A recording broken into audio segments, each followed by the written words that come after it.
America is losing influence in the Middle East, a region that for decades was considered an unquestionable zone of American control. But now, according to intelligence community sources, the familiar balance of power is collapsing before everyone's eyes. One of Washington's key allies, Qatar, has unexpectedly sided with China, effectively supporting Beijing in its economic confrontation with the United States. It all began with a series of strong statements by Qatari officials published in local and international media, including Al Jazeera and the Financial Times.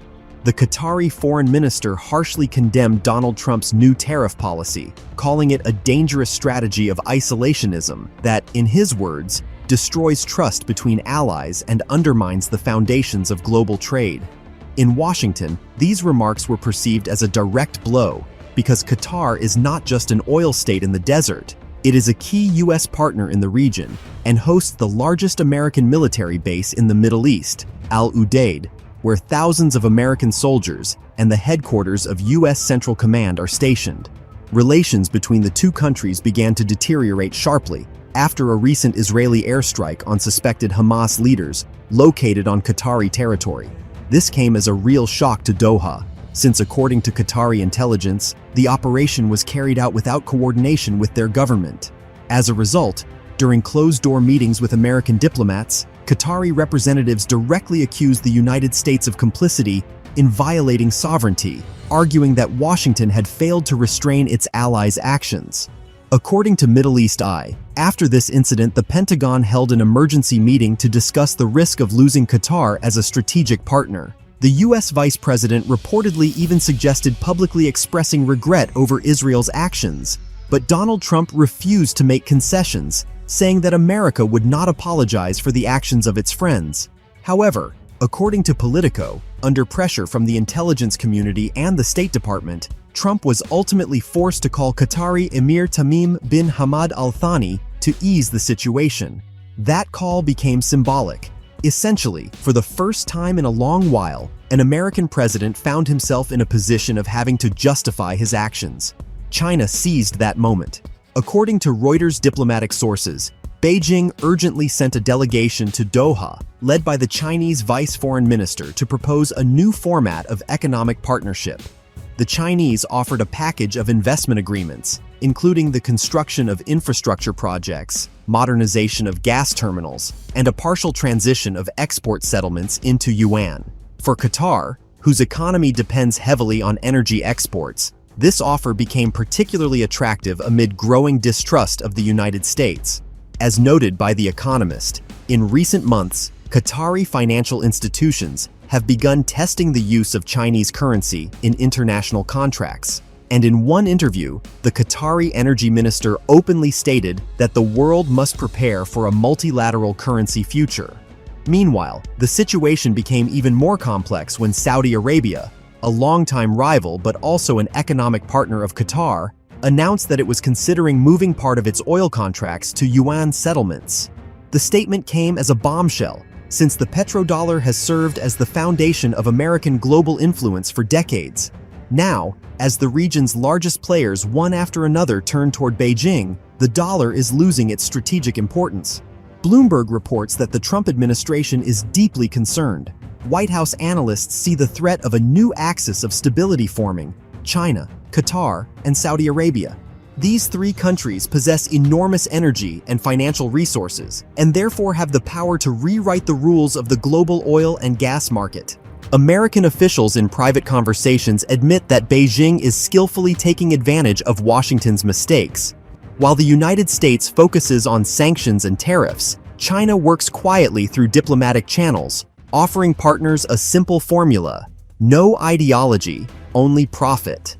According to the South China Morning Post, last week a closed meeting took place in Beijing between representatives of the Qatari government and executives of China's largest energy corporations. They discussed the possibility of creating a joint investment fund worth more than $60 billion, aimed at developing green technologies and logistics. Formally, it looks like economic cooperation, but in essence, it is a strategic rapprochement. For the United States, this is an alarming signal.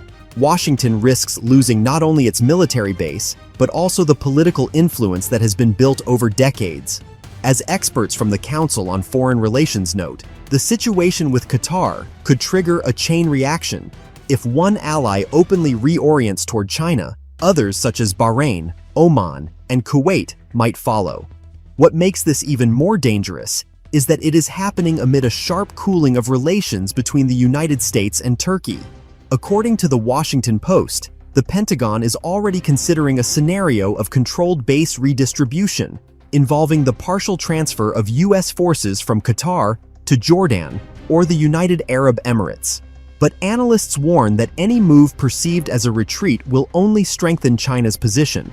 Meanwhile, Chinese delegations are appearing more frequently in Qatar, and local media increasingly publish articles calling for multipolarity.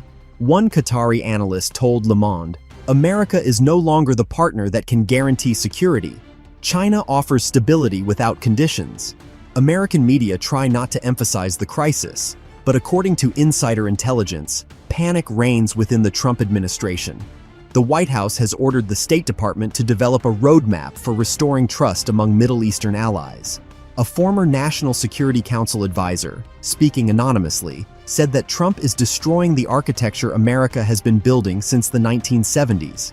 In expert circles, the opinion is increasingly voiced that the era of the petrodollar is coming to an end. Against this backdrop, China is strengthening its presence not only economically, but also technologically. Beijing has proposed joint projects with Qatar in artificial intelligence, cybersecurity, and 5G infrastructure. U.S. intelligence agencies fear this could allow China access to regional military and energy system data.